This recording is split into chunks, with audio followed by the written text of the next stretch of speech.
নমস্কার, সবাইকে বং হেসেলে সাদর আমন্ত্রণ। আজ আমি এই শাকটা রান্না করে দেখাবো আপনাদের। শাক রান্না বা ভাজা যাই বলুন। এই শাকটা কীরকম দেখাচ্ছি দেখুন। ছোট ছোট ছোট ছোট ডাটা শাকগুলো যখন একদম জাস্ট বেরিয়েছে, কিছুটা হয়েছে 6 ইঞ্চি 8 ইঞ্চি, তখন এই শাকগুলোকে তুলেছে খাওয়ার জন্য।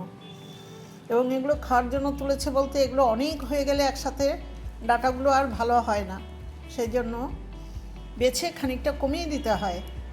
সেই হিসাবে এই শাকটা বাজারে বিক্রি হচ্ছে। বাজার থেকে আনার পরে শাকের গোড়াটা দেখুন একদম কেটে ফেলে দিয়ে, তারপর পুরো শাকগুলোকে আমি খুব ভালো করে অনেকবার জল দিয়ে ধুয়ে জল ঝরিয়ে নিয়েছি। ঝুড়িতে জল ঝরিয়ে নিয়ে এবার শাকটাকে আমি খুব ভালো করে কাটবো, কুচাবো। আগেই খুব ভালো করে ধুয়ে নিয়েছি বলে কাটার পরে আর শাক ধোবো না। কাটার পরে শাক আর ধুলে শাকের অনেক কিছুই বেরিয়ে যায়, শাক কেটে ধুতে নেই। এবার শাক কেটে তারপরে রান্নাটা আপনাদের দেখাচ্ছি।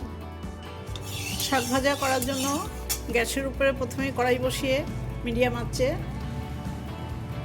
2 চামচ তেল দিয়ে দিয়েছি।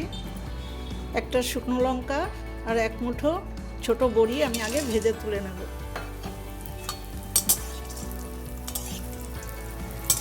বড়িগুলো খুব ছোট হওয়ার জন্য খুব তাড়াতাড়ি করেই বড়িটা ভাজা হয়ে যায়, 30 থেকে 40 সেকেন্ডের মধ্যে। এবার আমি লো করে দিয়ে ফ্লেমটা বড়িগুলো সব তুলে নেব।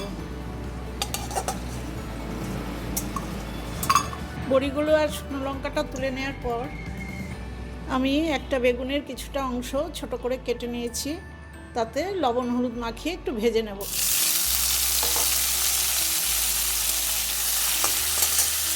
আঁচটা মিডিয়ামে রেখে এই বেগুনটুকু একটু আমি ভেজে তুলে নেব। বেগুনটা মিডিয়াম আঁচে ভালো করে ভেজে নিয়েছি, বেগুনটাও তুলে নেব। এখন আঁচটা আবার কমিয়ে দিয়েছি। অল্প তেল আছে, আর শাকে তো বেশি তেল লাগে না, আমি অল্প আর একটু তেল দিয়ে দিলাম। ফোড়নে খুব সামান্য আদা গ্রেট করে রাখা, সেটা দিয়ে দিলাম।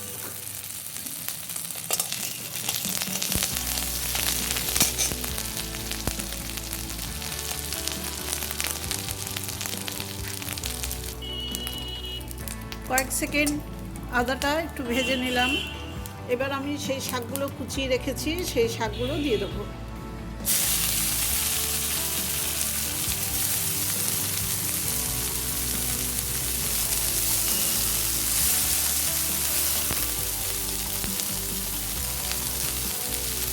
শাকের সাথে দেখুন আমি কুচিয়ে রাখা 3টে কাঁচা লঙ্কাও দিয়ে দিচ্ছি। এবার পরিমাণ মতো লবণ দিলাম।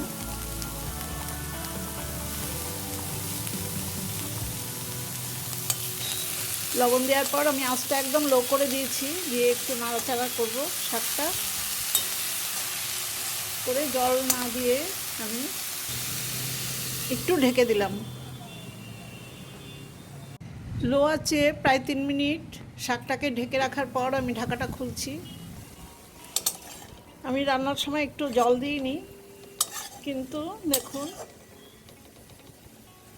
যেহেতু আঁচটা খুব লো করা ছিল আর লবণ দিয়েছি, এতেই প্রায় সেদ্ধ হয়ে গেছে শাকটা। এবার একটু আঁচটাকে বাড়িয়ে দিলাম।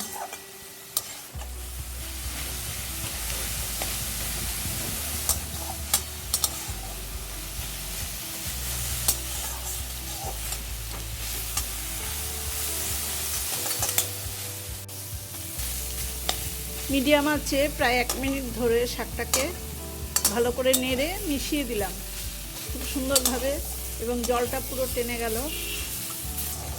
আর জল নেই, একদম নিরামিষ করে রান্না করলাম শাকটা।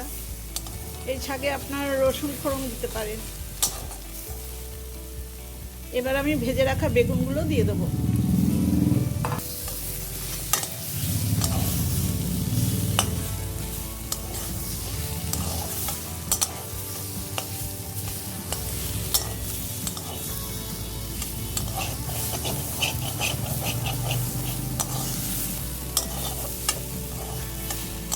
বেগুনটা এবার ভালো করে শাকের সাথে মিশিয়ে দিলাম, ঘেটে দিলাম না, বেগুনটা এরকমই থাকবে শাকের মধ্যে। আমার রান্নাটা হয়ে গেছে, এবার আমি গ্যাসের ফ্লেমটা অফ করে দেবো।